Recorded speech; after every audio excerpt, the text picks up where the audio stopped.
வணக்கம் எல்லோருக்கும் welcome to RV kitchen. இன்றைக்கி இந்த வீடியோவில் நான் உங்களுக்கு தென்தாசம் செய்து காட்ட போகிறேன். அந்த வீடியோ தான் நீங்கள் பார்க்க போகிறீங்க. இப்போ அதுக்கு தேவையான பொருட்கள் எல்லாம் எடுத்து வச்சுருக்கிறேன். இப்போ வாங்க என்னென்ன பொருட்கள்னு பார்க்கலாம். இதில் கோழி சதை எடுத்து நீட்டாக மெல்லிசாக வெட்டி வச்சுருக்கிறேன். அடுத்தது பார்த்திங்கன்னா பிரெட் தூள் எடுத்துருக்கிறேன். கொஞ்சமாக கோதுமை மாவு, 3 முட்டை, கொஞ்சமாக உப்பு, மிளகுத்தூள், மஞ்சள் தூள், காஷ்மீர் சில்லி பவுடர், இஞ்சி உள்ளி பேஸ்ட். இவ்வளவு தான் தேவையான பொருட்கள். பொரிக்கிறதுக்கு எண்ணெய். இப்போ வாங்க எப்படி தென்தாசம் செய்கிறன்றதை பார்க்கலாம். கோழி சதை பார்த்திங்கன்னா இப்படி மெல்லிசாக வெட்டி வச்சுருக்கிறேன். இதில் முள்ளுக்கரண்டியால் இப்படி லைட்டாக குத்தி விடுவோம். அப்போ தான் மசாலா எல்லாம் உள்ளே இறங்கும். சிக்கன் நல்ல டேஸ்ட்டாக இருக்கும். இப்படி எல்லாத்தையும் வடிவாக முள்ளுக்கரண்டியால் குத்துவோம்.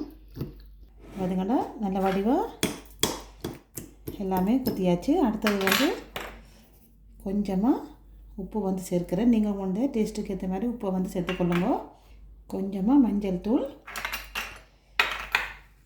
கொஞ்சமாக மிளகுத்தூள், கொஞ்சமாக காஷ்மீர் சில்லி பவுடர். கிட்டத்தட்ட எல்லாமே ஒரு மஞ்சத்தூள் 1/4 தேக்கரண்டி, மிச்சம் எல்லாம் ஒரு 1/2 தேக்கரண்டி போடுறேன். அடுத்து இஞ்சி உள்ளி பேஸ்ட்டு போட்டுட்டு இப்போ கையால் வடிவாக மிக்ஸ் பண்ணி விடுவோம். அடுத்தது கொஞ்சமாக எண்ணெய் சேர்க்கிறேன். சேர்த்துட்டு நல்ல வடிவாக கையால் மிக்ஸ் பண்ணி விடுவோம்.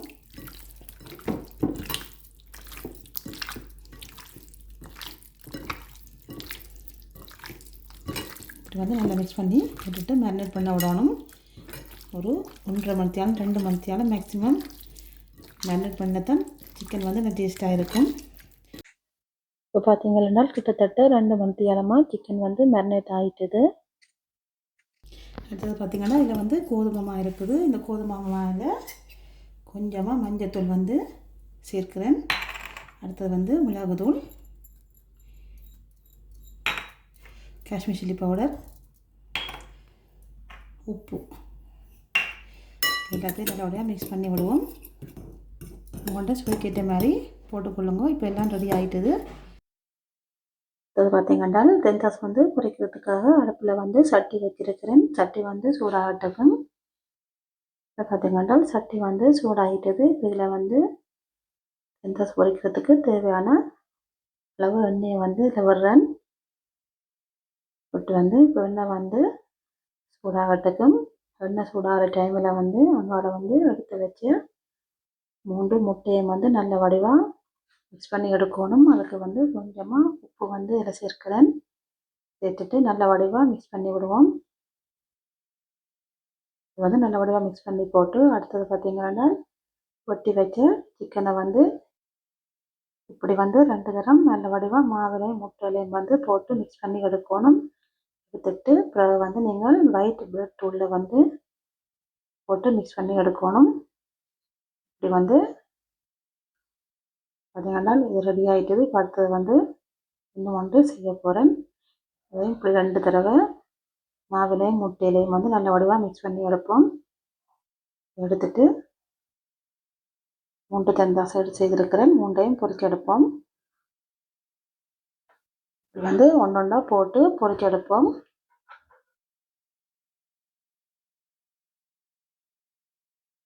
இது ஒரு கொஞ்ச நேரம் பொரிய விடணும். இப்போ பார்த்திங்கன்னா ஒரு பக்கம் நல்ல வடிவாக கோல்டன் ப்ரௌனாக பொரிச்சதுக்கு பிறகு மற்ற பக்கம் மாற்றி விடணும். அப்போ தான் சிக்கன் ஒரே கலரில் நல்ல வடிவாக பொரிஞ்சு வரும். இப்போ இப்படி பொரிஞ்சிருக்காங்க. நல்ல வடிவாக பொரிஞ்சிட்டு அதுக்கடி திருப்பி விட்டு கொண்டு இருக்கணும். இப்போ ரெடி ஆகிட்டுது. நல்ல வடிவாக பொரிஞ்சிட்டுது. இதை எடுக்கிறோம். சாமி எப்படி வந்துருக்காங்க. ஒரு பிளேட்டில் போடுவோம். சூப்பராக பொரிஞ்சிருக்குது.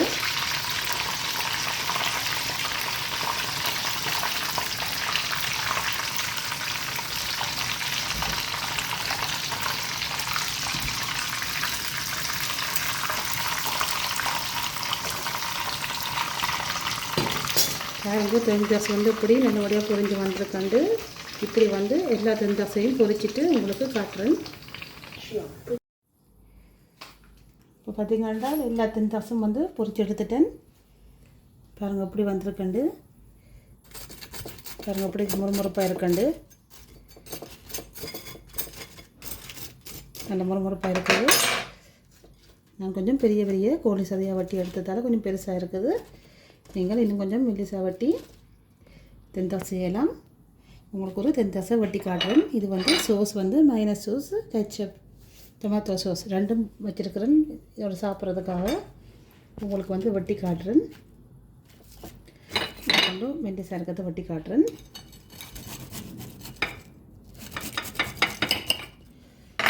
பாருங்கள் எப்படி வந்திருக்கண்டு தென்தோசை நல்லா சூப்பராக வந்திருக்குது. கோழி நல்லா பொரிஞ்சிருக்குது.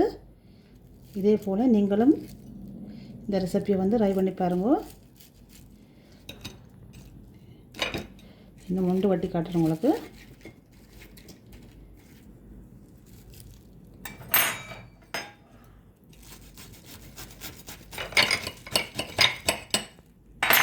பாருங்க நல்ல சூப்பராக தென்தோசை வந்து ரெடி பண்ணியாச்சு. இதை வந்து நீங்கள் பானோட சாப்பிடலாம் வச்சு, இல்லாட்டி இப்படியே சாப்பிடலாம், உங்களோட விருப்பம். உண்மையாகவே நல்ல டேஸ்ட்டாக இருக்கும். நீங்கள் உரைப்பு அரிசி ஒன்று பண்ணாலும் நல்ல மிளகாய் வந்து அரைச்சி போட்டு ஸ்பைஸியாக செய்யலாம். பார்த்திங்கன்னா நல்ல வடிவாக முறுமுறுப்பாக வந்திருக்குது. இதே போல் நீங்களும் இந்த ரெசிப்பியை வந்து ட்ரை பண்ணி பாருங்கோ. இப்போ வந்து சாப்பிட்டு பார்ப்போம் எப்படி இருக்குண்டு.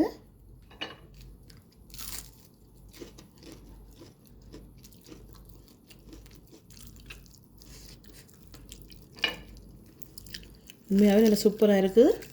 பாருங்கள் நல்லா முறுமுறுப்பாக இருக்குது. வாங்க எப்படி ரெஸ்டாரண்ட்டில் இருக்குதோ பாருங்கள் அதே போல் வந்திருக்குது. மசாலா எல்லாம் நல்லா உள்ள இறங்கி இருக்குது. நாங்கள் வந்து முள்ளுக்கரண்டியில் வந்து குத்திட்டு தான் மசாலாவில் போட்டு மிக்ஸ் பண்ணினாங்க. அதனால நல்ல சூப்பர் டேஸ்ட்டாக இருக்குது. நீங்களும் இந்த ரெசிபியை வந்து ட்ரை பண்ணி பார்த்துட்டு கமெண்ட்ஸில் சொல்லுங்க. இந்த வீடியோ உங்களுக்கு பிடிச்சிருக்குமான்னு நினைக்கிறேன். பிடிச்சிருந்தால் லைக் பண்ணி, ஷேர் பண்ணி, சப்ஸ்கிரைப் பண்ணுங்க. இன்னும் ஒரு வீடியோவில் சந்திப்போம். நன்றி, வணக்கம்.